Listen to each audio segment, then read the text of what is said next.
bikers. Samantala may nililinis pa ako sa ilalim dito.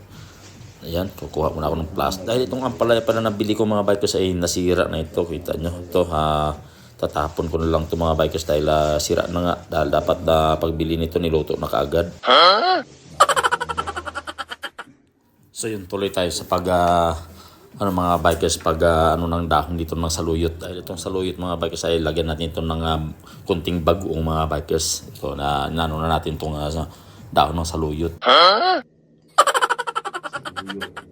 Parang lalanta na itong dahon ng saluyot mga bikers. Kita nyo yung dahon niya. Pero okay lang yung mga bikers dahil siyempre mahilig naman tayo sa gulay. Kaya gulayin pa rin natin yan kahit medyo malanta na rin yung kanyang ng saluyot mga bikers. Kita nyo. Oh shit! Oh shit! Oh shit! So nagpaluto pala ako dito ng may niluto din ako ng ayan, tender juicy hotdog at saka longganisa mga bikers ng akin niluto.